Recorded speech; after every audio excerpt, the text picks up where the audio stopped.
Hello and welcome.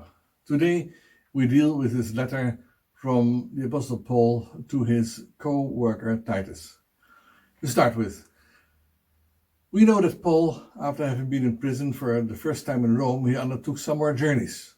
Among other things, this letter shows us that he visited Crete, and from the second letter to Timothy, it becomes clear that he was in Miletus and Troas for a second time, that is in today's Turkey.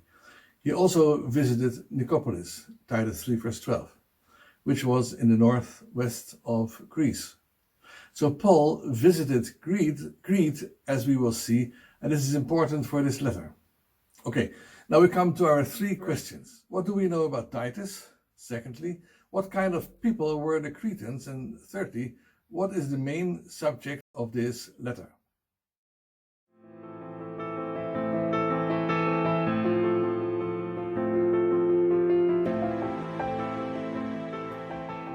First question, what do we know about Titus?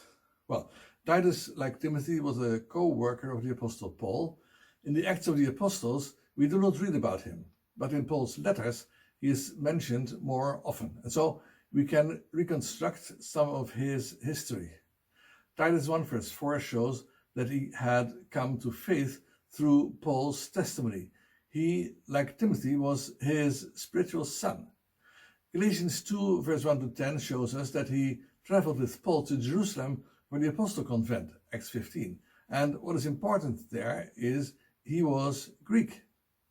Interestingly, as a Greek, he was not forced to be circumcised. So he was a kind of test case on the problem that was discussed at the convention, the circumcision of the Gentiles. From the second letter to the Corinthians, chapter 2 verse 13 and chapter 7 and 8, we learn that Titus worked on behalf of the Apostle Paul in Corinth. Unlike Timothy, he was an energetic man, for whom even the Corinthians had respect. One gets the impression that Timothy did not cope so well with the Corinthians. From chapter 1 verse 5 we can conclude that Paul left Titus on the island of Crete to solve some problems. This also shows that he was a man of authority. In Titus 2 verse 6 we read that Paul exhorted him to be a good example for the young men. From this, one could conclude that when Paul wrote this letter, Titus was not yet an old man. And finally, from 2 Timothy 4 verse 10, we know that Titus was later worked in Dalmatia. That's part of present-day Croatia. I find it interesting to see how God uses different people for special tasks. And allow me this question, what is he using you for?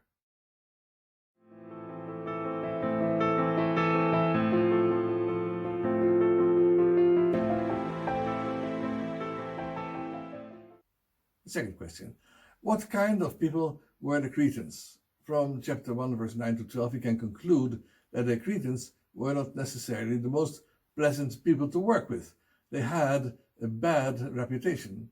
Paul described it this way: for there are indeed many disorderly men, vain talkers and deceivers, especially those of the circumcision, whose mouth you must stop, who subvert whole houses, teaching things not right just to get money. And one of them, a prophet of their own, said, Cretans are always liars, evil beasts, lazy gluttons.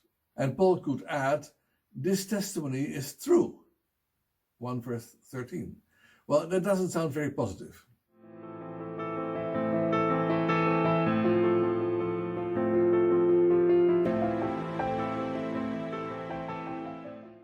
Thirdly, what is the main subject of this letter?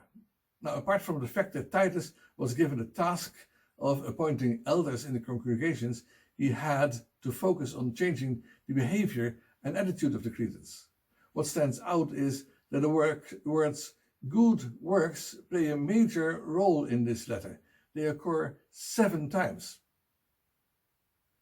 The elders Titus had to appoint were to be role models of the congregation through their lifestyle.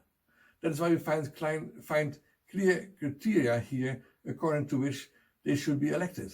In chapter 1, we find them in detail.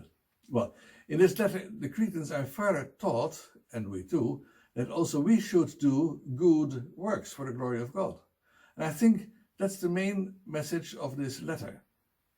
The most beautiful passage in this context I find chapter 2, verse 11.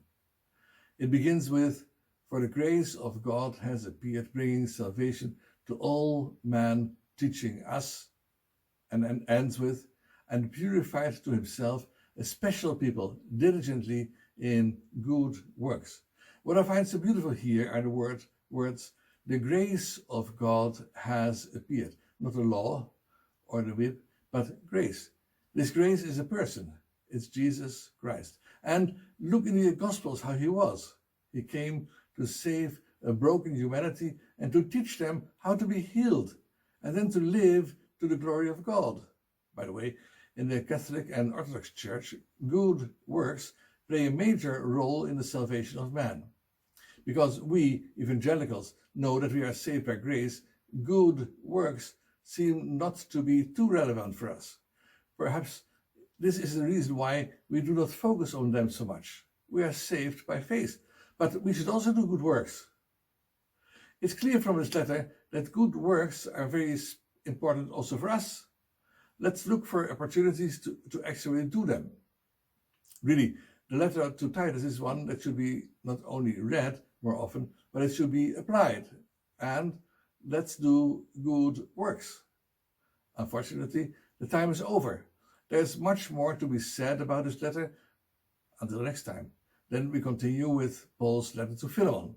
Your Wim Hoddenbach. Until then, stay blessed.